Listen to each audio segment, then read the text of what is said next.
بسم اللہ الرحمن الرحیم یا ایہا الذین آمنوا قوا انفسکم واہلیکم نارا وقودها الناس والحجارۃ علیہا ملائکۃ غلاظ شداد لا یعصون اللہ ما امرہم ویفعلون ما یؤمرون۔ سورۃ البقرہ کی آیت ہے۔ اس آیت کے اندر اللہ تعالیٰ ارشاد فرما رہے ہیں کہ خود بھی اور اپنے گھر والوں کو بھی جہنم کی آگ سے بچاؤ، اور جہنم کا ایندھن انسان اور پتھر ہیں۔ جہنم کا ایندھن انسان اور پتھر ہوں گے، خود کو اور اپنے گھر والوں کو جہنم کی آگ سے بچاؤ۔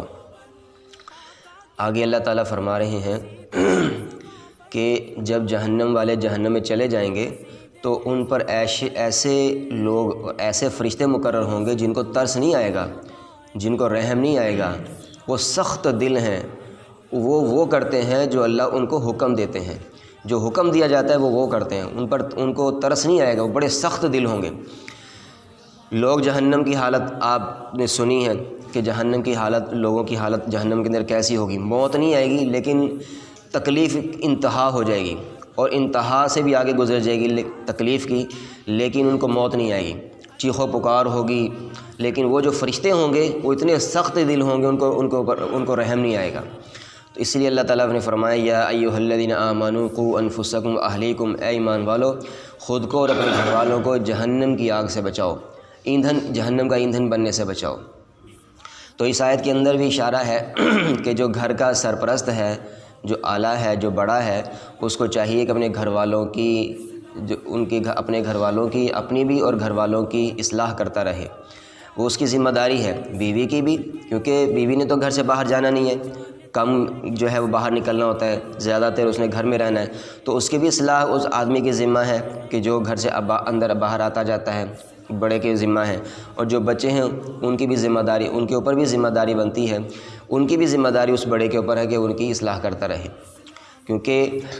یہ نہیں کہ بس یہ کہہ کر اللہ نے حکم دے کر چھوڑ دیا اور پوچھا نہیں جائے گا۔ حدیث پاک میں آتا، آپ صلی اللہ علیہ وسلم نے فرمایا کلکم راع وکلکم مسئول عن رعیتہ، کہ ہر آدمی سے پوچھا جائے گا، ہر عورت سے پوچھا جائے گا کہ جو سرپرست تھی گھر کی، جو سرپرست تھا گھر کا، اس سے پوچھا جائے گا اس کی رعیت کے بارے میں۔ مالک سے اس کے نوکر، اس کے ملازم کے بارے میں پوچھا جائے گا، فیکٹری کا جو مالک ہوتا ہے اس کے بارے میں پوچھا جائے گا، اس کی جو ماتحت ہیں۔ جو گھر کا سرپرست ہے اس سے پوچھا جائے گا کہ ہاں بھی بیوی بچوں کا کیا بنایا، تو نے کیا کیا تھا ان کے ساتھ، ان کی اصلاح کی کیا کوشش کی تھی۔ بیوی سے پوچھا جائے گا تو نے خامن کے مال کی حفاظت کی، اپنے خامن کے بچوں کی حفاظت کی۔ غلام سے پوچھا جائے گا تو نے مالک کے مال کی حفاظت کی، گھر بار کی حفاظت کی، اسے پوچھا جائے گا۔ بیوی سے پوچھا جائے گا تو نے اپنے خامن کی عزت کی حفاظت کی، سرپرست ہے، پوچھا جائے گا۔ تو ہر آدمی جو ہے وہ سرپرست ہے، میں بھی سرپرست ہوں، آپ بھی سرپرست ہیں۔ بہن بھائیوں میں جو بڑا بھائی ہوتا ہے، بڑی بہن ہوتی ہے، اس سے چھوٹوں کے بارے میں پوچھا جائے گا۔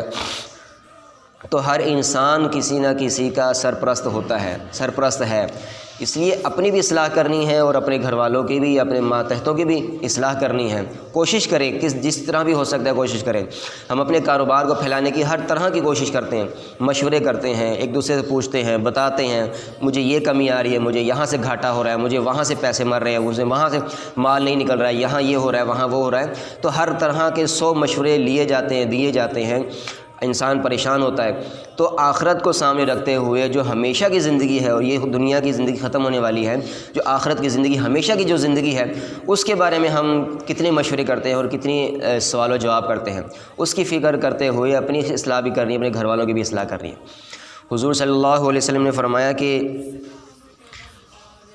جو انسان کی بختی کی نشانی ہے، خوش بختی کی نشانی ہے، خوش بختی کی علامت ہے اس آدمی کے لیے کہ اس کو نیک بیوی مل جائے، نیک خاتون کا مل جانا اس کی خوش بختی کی علامت ہے۔ ہمسائے کا اچھا ہونا یہ خوش بختی کی علامت ہے۔ اچھی سواری کا مل جانا، اپنی ذاتی سواری کا مل جانا، یہ خوش بختی کی نشانی ہے۔ تو اور اچھا مسافر مل جانا، گھر کو شادہ مل جانا، یہ بھی خوش بختی کی نشانی ہے۔ اور علماء فرماتے ہیں، اور یہ ہر آدمی کے اوپر بنتا بھی ہے کہ گھر کو شادہ بنائے، اپنی جیب خرچ کے حساب سے، اپنے جو جیب خرچ ہے اس کے حساب میں کوئی شادہ گھر بنائے، اور جو دعا کرے کہ ہمارا ہمسایہ اچھا ہو، ہمسایہ ہمارا نیک ہو، ہمارا ہمسایہ ہمارا اچھا ہو۔ حضرت ابو ہریرہ رضی اللہ تعالیٰ عنہ فرماتے ہیں کہ آپ صلی اللہ علیہ وسلم نے فرمایا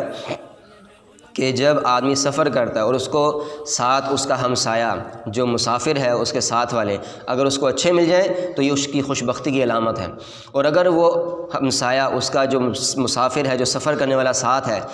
وہ اگر اچھا نہ ملے تو یہ اس کی بدبخت کی نشانی ہے، اور اس کو چاہیے کہ وہ اگر وہ چاہے تو میں اس سے دور ہو جاؤں تو وہ جلد ہی اس سے دور ہو جائے، کیونکہ خود کو پریشانی میں ڈالنا یہ اللہ تعالیٰ حکم نہیں دیتے کہ اپنے آپ کو پریشانی میں ڈالو، کیونکہ یہ جسم جو ہے یہ بھی اللہ تعالیٰ کی امانت ہے،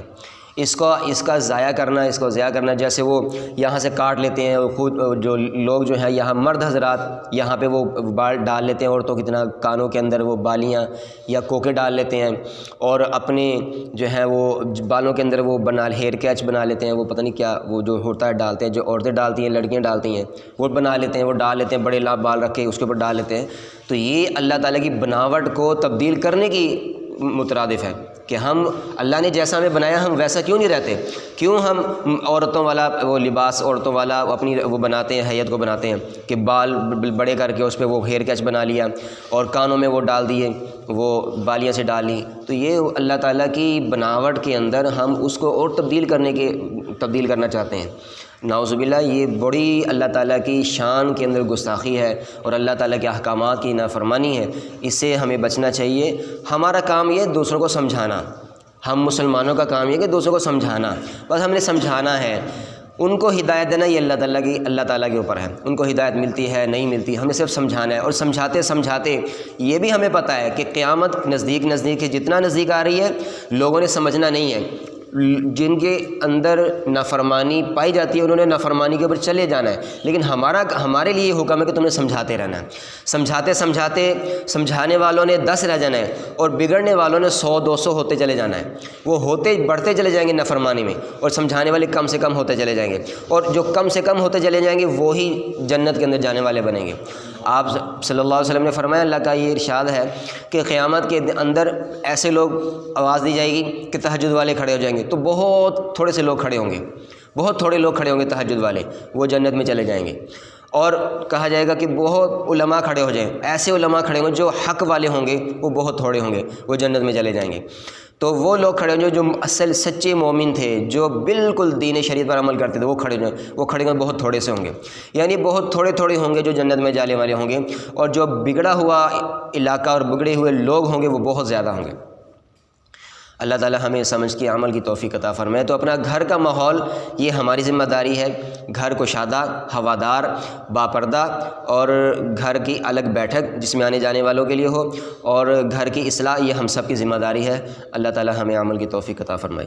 الحمدللہ رب العالمین والعاقبۃ للمتقین